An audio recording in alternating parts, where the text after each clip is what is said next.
I walked into my own house and found my sister's kids playing on the floor, her husband raiding my fridge, and she looked me dead in the eyes and said, "We figured it'd be easier to just move in." I'm Rachel. I was always the quiet one in the family, the strong one. But this time, I said no.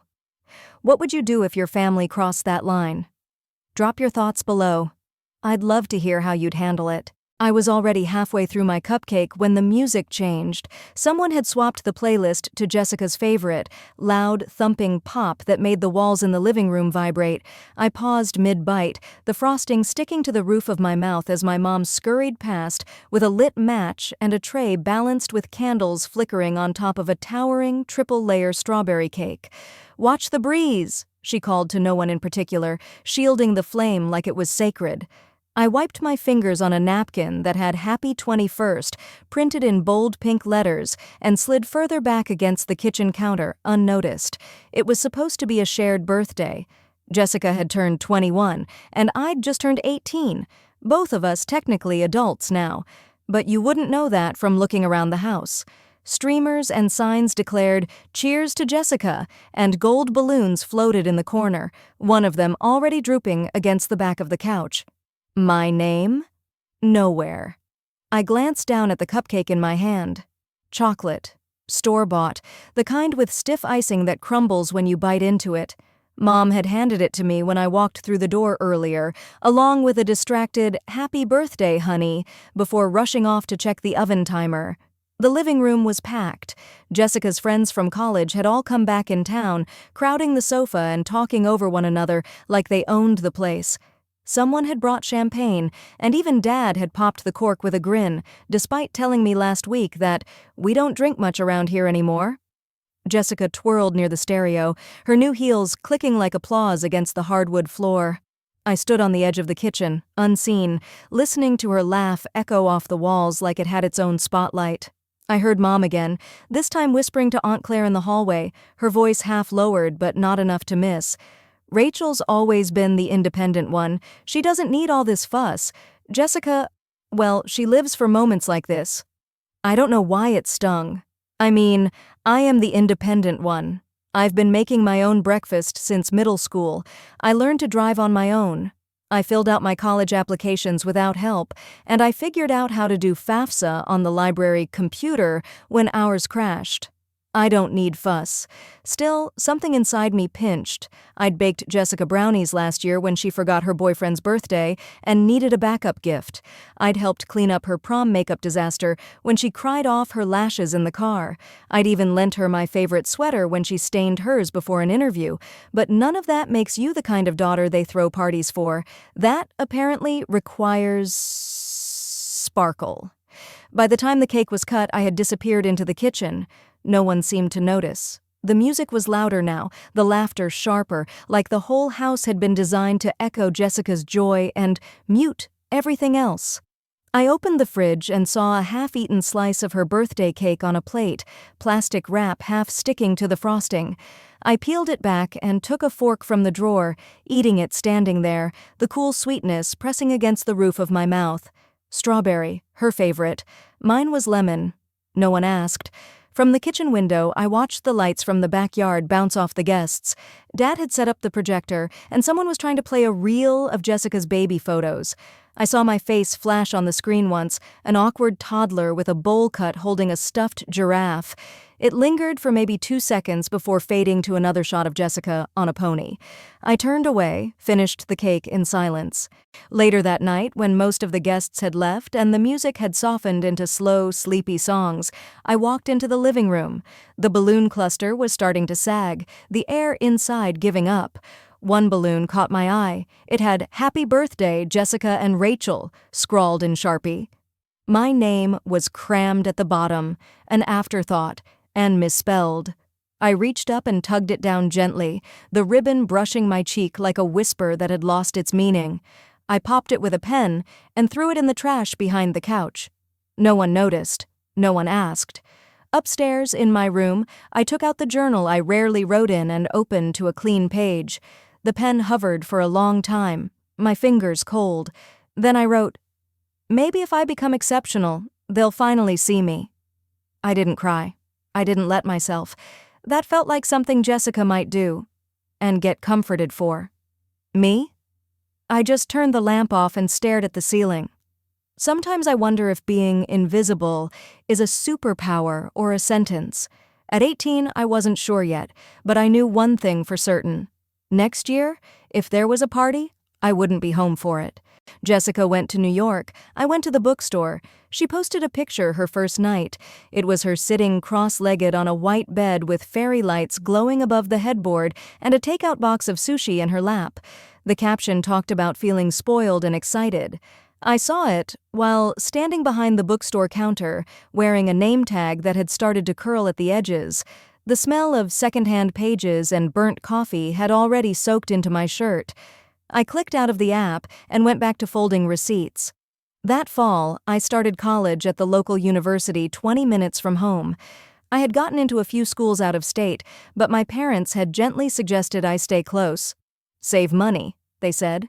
Be practical. So I nodded, enrolled, declined dorm housing, and found a tiny off-campus apartment with a girl I barely knew from orientation. Then I got a part-time job at a used bookstore. 2 weeks into the semester, my mom sat me down with a yellow notepad and a calculator. If you're going to live here, she said, you'll need to contribute. I blinked. Like helping out with chores? No, sweetie. Rent, utilities, groceries, just until you're steady. I asked the question I'd been holding since she brought it up. Did Jessica pay rent? She shook her head. That was a different situation. She needed our help. You are strong, Rachel. You always have been. You'll figure it out. I nodded, even though something inside me curled. They settled on $400 a month. That did not include groceries. After taxes, my paycheck came to just over $600. I stopped eating lunch out. I skipped breakfast most days.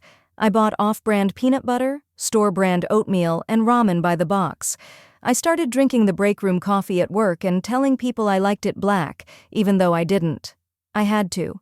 Jessica posted about her dorm a few times. A mini fridge, throw pillows, her roommate's cat. She got a new laptop that fall.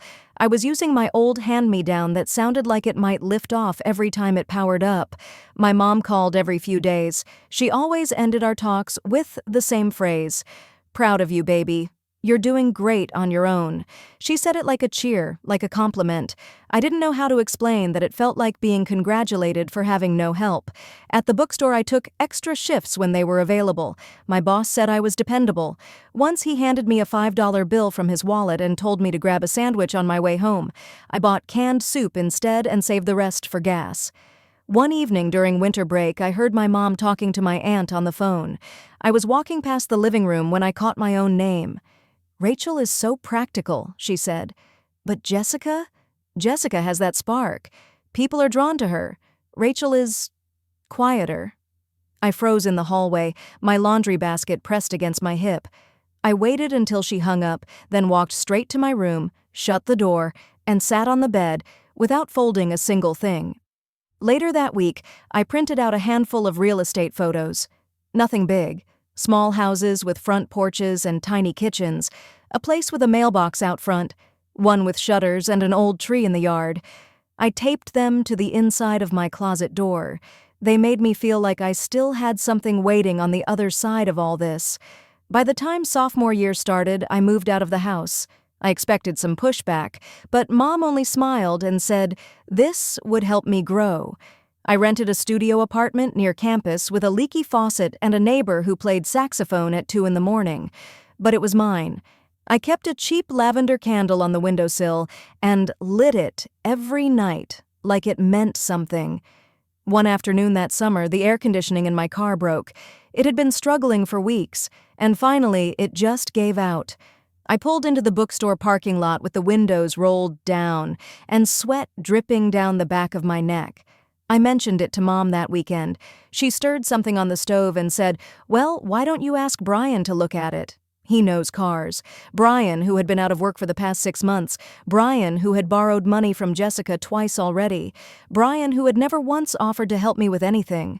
I did not respond. I said I had to get back to work and left before dinner. That night, I made a bowl of beef-flavored ramen and added a boiled egg I had saved from the staff fridge. I scrolled through social media while I ate. Jessica was at a wedding in Florida, standing in the surf, with a drink in one hand and Brian's arm around her shoulder. Her caption said something about sunshine and good people. I looked down at my bowl. The steam fogged up my glasses. I smiled, but not the kind of smile you share with anyone, just the kind that means you finally understand something. Later, I opened my journal and wrote a single line: "I will not ask again." Then, underneath it, "Someday I will have a home. No split rent, no shared favors, just mine." I didn't tell anyone I was house hunting. I knew better. It had started as a nighttime habit. After dinner, after dishes, after I'd sent my last work email and turned off the overhead light, I'd open my laptop and type one word into the search bar: Zillow. The listings felt like small windows into a different version of my life, one where I didn't have to step over tangled shoes in an apartment hallway or argue with the neighbor about parking spots. I saved photos of tiny porches, clawfoot tubs, and kitchen counters that weren't peeling laminate.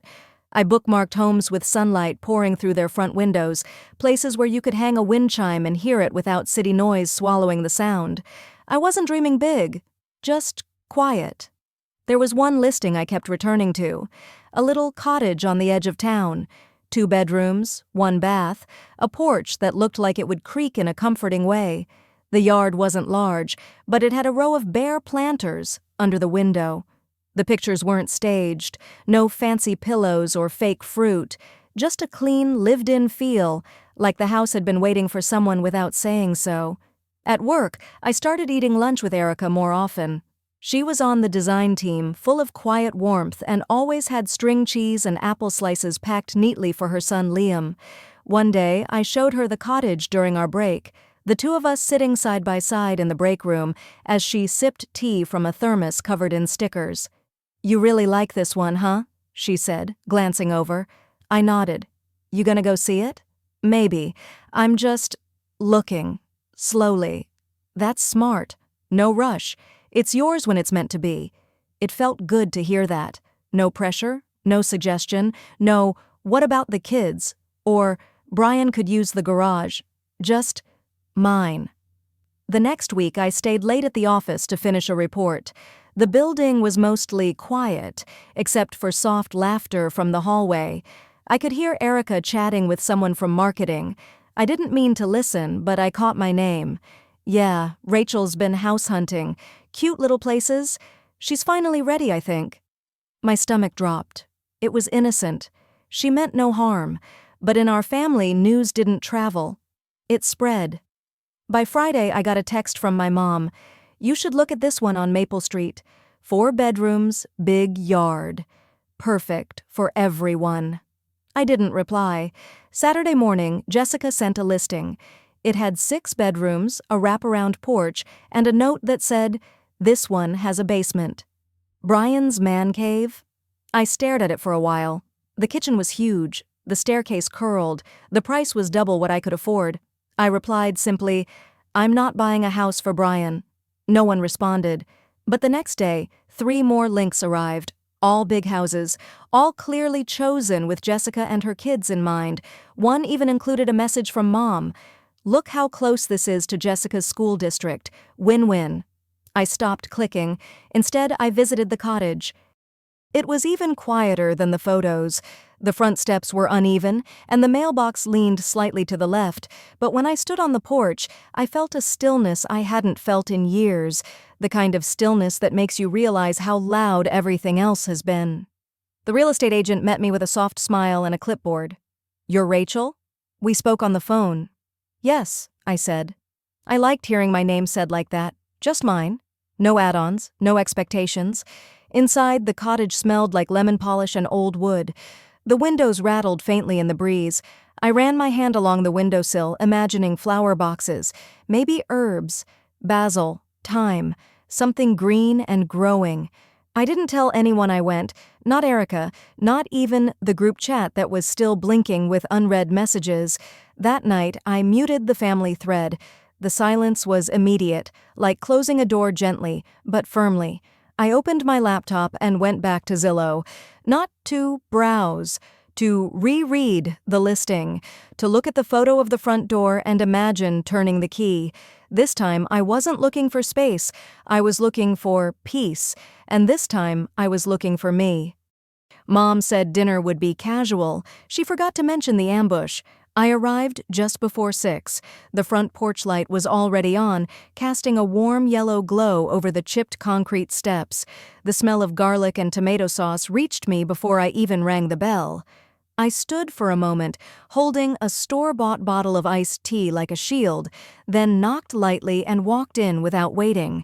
Inside, the house buzzed with familiar sounds. The television in the living room played cartoons too loud. Someone laughed in the kitchen. One of the kids shrieked, probably because the other had taken something from them.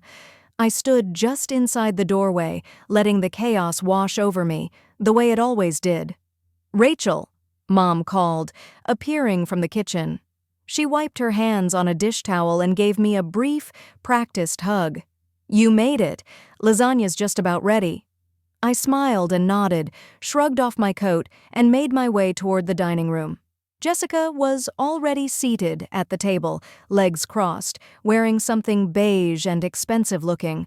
Brian was beside her, scrolling through his phone.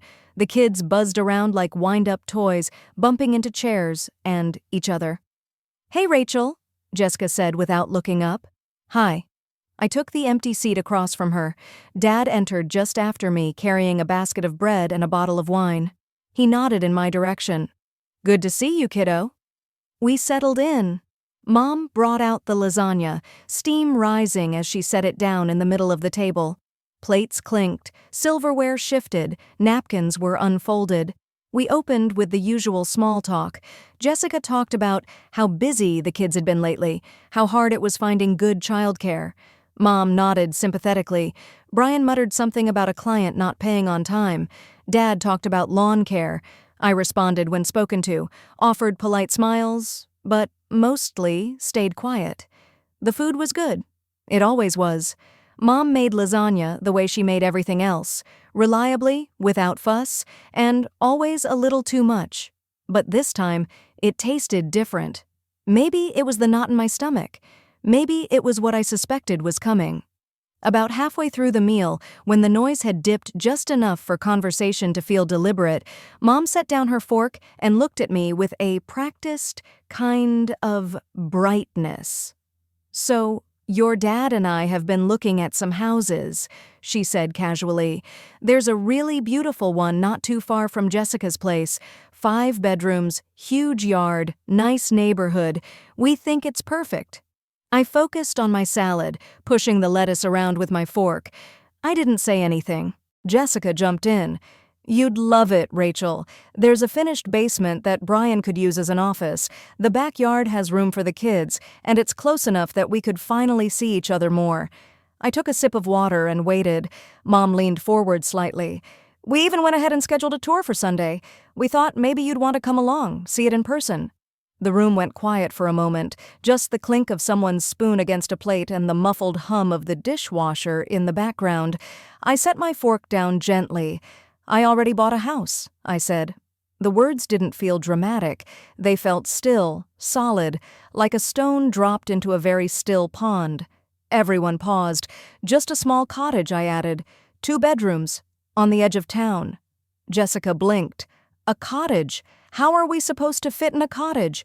"You're not," I said. "It's not for you." Dad's face tightened. He set down his glass more forcefully than needed. "That's selfish. Rachel, families are supposed to support each other. You don't just make decisions like that alone." I looked at him calmly. "I've spent years supporting everyone else, and the one time I do something for myself, you call it selfish?" Mom opened her mouth, but no words came. Jessica frowned, folding her arms. "You know how hard it is for us right now. You could at least think of the kids." "I am thinking of someone," I said. "For the first time, it's me." A cup tipped over on the kid's side of the table. Juice spread slowly across the tablecloth. Brian grabbed a wad of napkins and dabbed at it without looking up, like it was the only part of the conversation he knew how to handle. Mom stood, walked to the kitchen, and returned with more paper towels. No one said anything else for a while. I stood up. "I'm going to head out," I said quietly. "But dessert?" Mom said. "I made that pie you like." I shook my head. "I'm not hungry." I grabbed my coat, folded it over my arm, and walked to the door. No one followed me. No one tried to stop me. Outside, the air was sharp and cold. I took a deep breath and let it fill me. The porch creaked under my step. I walked down the path slowly, calmly. I didn't look back. I didn't slam the door. I didn't need to. Some silences are louder than anything you can say. The first thing I noticed was the throw pillow. It wasn't where I left it. It was supposed to be angled gently on the corner of the couch, the way I had arranged it the night before, but now it sat crooked, half squashed, like someone had tossed it carelessly aside. I blinked, still holding 2 grocery bags in my arms. My front door stood wide open. I had not left it that way. My heart dropped, not in fear, but in the quiet, sick way it does when you realize something sacred has been touched without permission. Jessica's SUV was parked at the curb, blocking half of my driveway. That should have been the first clue, but I had been distracted, thinking about whether I bought the wrong kind of almond milk, wondering if I should call the electrician again about the hallway light. Now, stepping inside my cottage, those thoughts vanished. In their place came a single one: I had been invaded. Laughter echoed from the back of the house. I moved toward the kitchen slowly, methodically placing the grocery bags down on the counter. The fridge door was open. Brian stood in front of it, chewing a slice of cheese straight from the wrapper. "Oh, hey, Rachel," he said, like I was the one who was unexpected.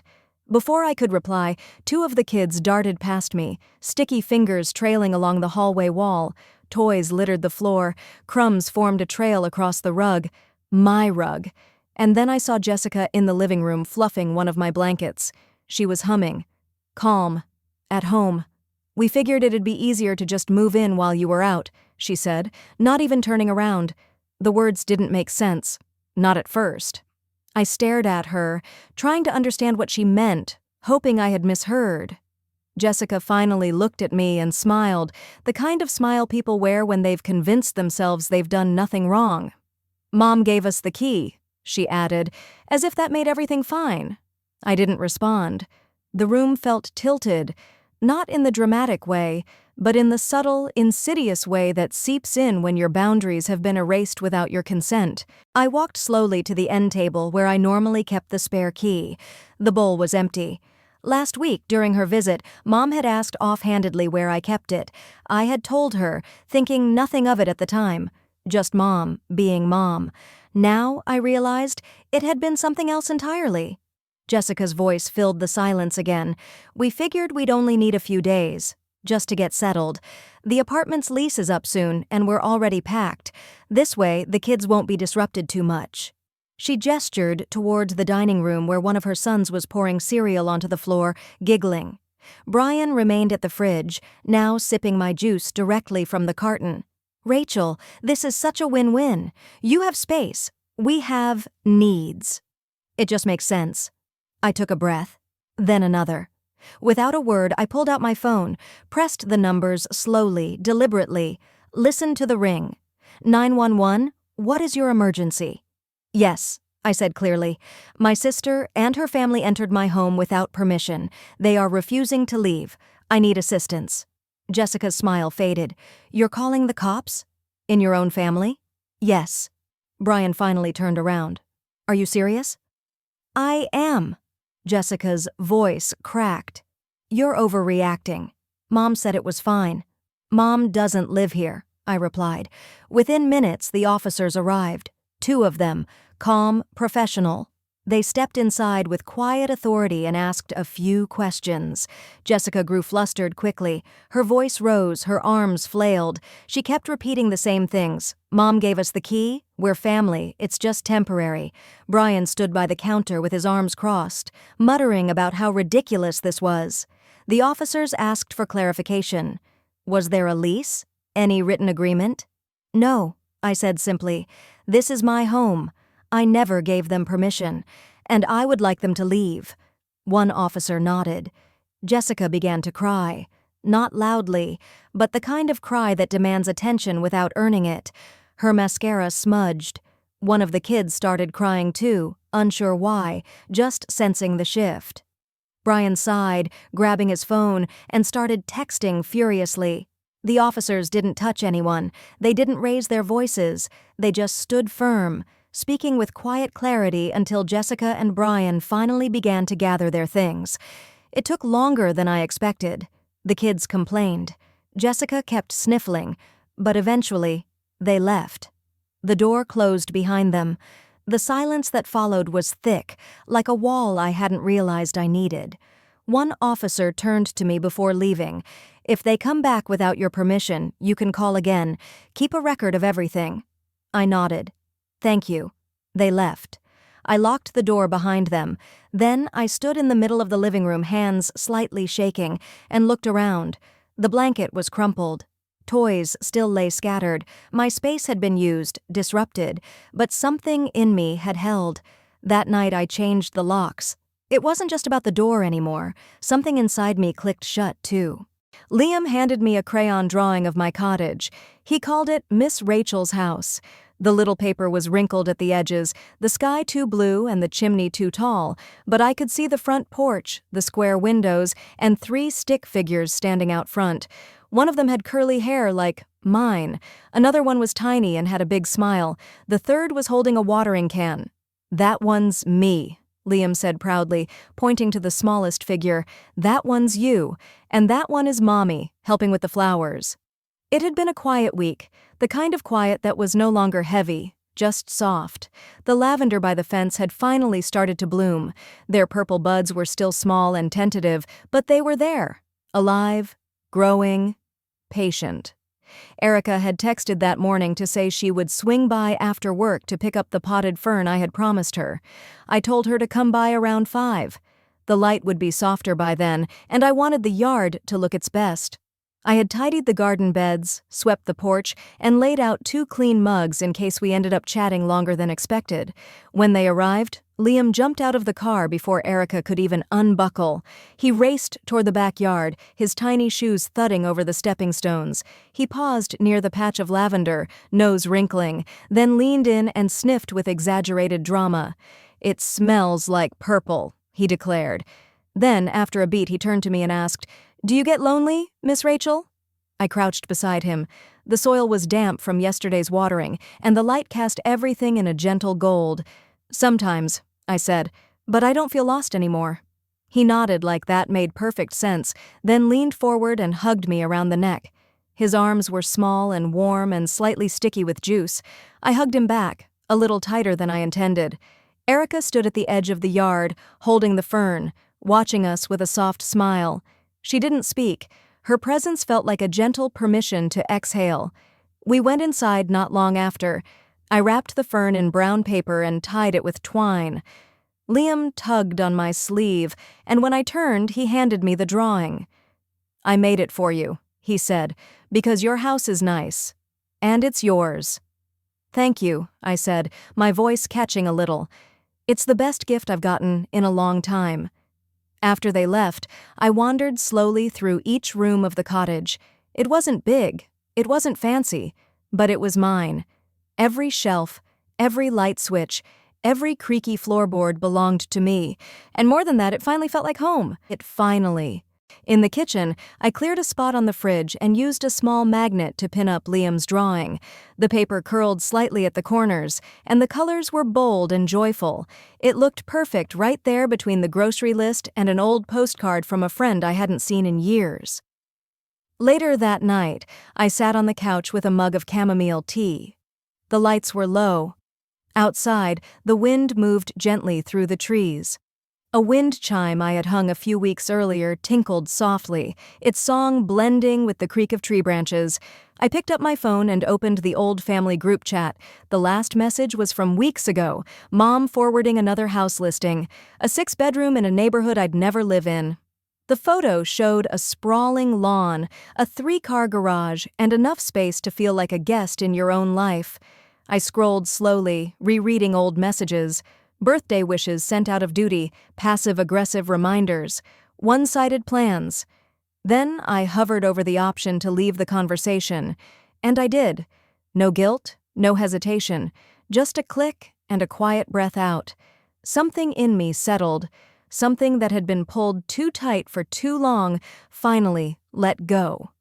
Like a door creaking closed and locking itself behind you, not to shut others out, but to keep peace in.